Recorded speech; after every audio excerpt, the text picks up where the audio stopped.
All right, and we are back. Very many thanks for choosing to stay with us. Continuing with our conversation with Wangari Kuria, Farmer on Fire. Yes. Before we took a break, there was a question from a viewer who had a concern that for 2 years, no flowers on their dragon fruit. What could be the problem? Yes, we see some crops that do that. One of the things, they need to prune it so that it can be triggered to start multiplying and start fruiting. Number two, you need to add the nutrients, so soil health. Make sure that you're adding on manure and you're taking care of the plant. Even though it's a desert plant, it still needs water. Okay. And then number three, it could be that you could be having a wrong crop altogether. So you need to confirm that you're not just growing any other cactus, that it's actually a dragon fruit. Great. Yeah. Thank you so much for that expertise advice. Now that we have understood at what point we need to harvest, please take us through what are the right tools to use when harvesting.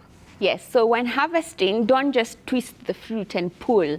That will lessen the shelf. Cut part of the stem out, and then now that will make sure that it has, it maintains the freshness.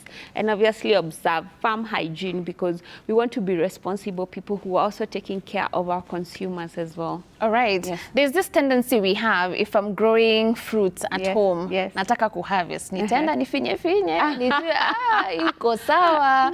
With my dragon fruit, can I apply the same? My mom was an avocado seller, and we didn't used to like how people would come and press, because you're damaging the fruit even for the next client. So you can just use your eyes. You can also press lightly, but by dragon fruit, by the way the color is blending and moving, you can just tell that, oh, we are closer to time to eat. So, all right. Yes. Great. I want us to cut very soon, but before we do, you see we have this which has almost like a pinkish mauve color, and then we have this which has a completely almost red, right? Yeah. So someone might wonder, is this color meaning it will finally convert to this, or it's okay? Even no, these are different varieties. All right. So this is white inside, and this is red inside. So can we cut? Yes. We need Let's to see. do that. Also, there's a way you need to do it, right? Yes. All right, show us. So maybe we can start with this variety. Tell us which variety this is, and then we'll be good to go. This is the most popular one. It's also the most expensive, because people find this most attractive. One thing about beta carotene, these are the brightly looking fruits which you need to have. Your plate should be a rainbow, so your doctor says. So this is the most popular in the market, and we need more people growing that. All right. And as you can see, just the color excites your brain, and your brain is expecting to be nourished. All right. And that's part of nutrition as well. Great. Yes. So we also have this other variety. What are we calling this? This is the pitaya white variety. Pitaya white variety. Yes. As well, let us do the cutting so that we show the viewers what it looks inside. Just come here. Yes. Move it here. Oh, this is also this is pink. It's red. Yes. All right, but we have a white variety. It could variety. mean that it is grafted as well. All right. Yes. Great. So this and this is the same. Yes. Good. Correct. So it doesn't matter, because if these two are the same variety, but the outer one was more pink, the other one was more red, it doesn't mean that it affects the sweetness. It's still okay. It's still okay. Great. Yes. Now we have this one, the new one that we are seeing on the show. Yes. What are we calling this? This is the yellow dragon. Okay. And it should be white inside as well. Yes. So this is white inside. Yes. And this is taking care for the people with diabetes. Yes, it has low sugar content. All right. And they also get to be very big. They're fruits, because farmers grow and sell in kilos. So this variety tends to make more money faster. All right. Yes. So when it comes to the costing, which one is more expensive than the other when it comes to the yellow variety? This one, because it has higher demand, it's the one people know for longer. But with time, we are finding that even the doctors are prescribing this one, because it is safer in terms of lower sucrose. Yes. All right. when you say the doctors are prescribing this, we know how expensive this fruit is. But have you bought medicine lately? So this is much cheaper. When you say that, then I have no comeback. You win, Wangari, you win. Now, also something, I will be tasting the fruits in a few, but let's move to the fact that you're very vocal on social media, and you have found a way of creating a space where agriculture just feels so cool online, and you interact with your people. Please talk to us, especially the youth, why it's very important to leverage that space when it comes to what you're doing in the space of agriculture, and how that has propelled this, what you're doing as a Farm on Fire.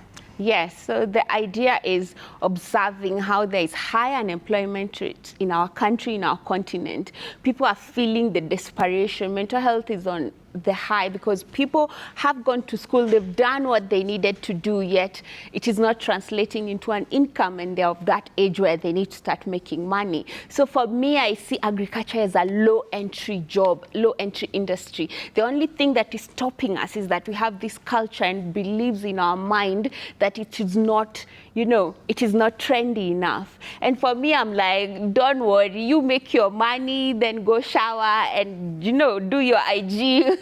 People wouldn't know that you are having gumboots in the morning. Like today I was in Isipe, you know, working with maggots and insects. But right now I'm in hills. Slaying. Yes, slay for the soil. And we are feeding people, which is the most basic thing that you can do to a generation. Without food, we are nothing. All right. Has that always been your mentality? Or, I mean, you also face the challenge of there's no employment, so I might as well find that what I can do. So luckily, I grew up in rural Kenya. I'm from Nyandarua, so agriculture was just around me as I was growing up. So when I lost my corporate job, I was just like, I can do that. Number two, my dad is in engineering. So wearing grease and oil is part of how I grew up. So there is no shame in that. In my mind, I didn't see, if I start agriculture, what will people think? And that's what I'm trying to change. The mindsets of women thinking, I have a backyard, I'm not getting a job, I have domestic responsibilities,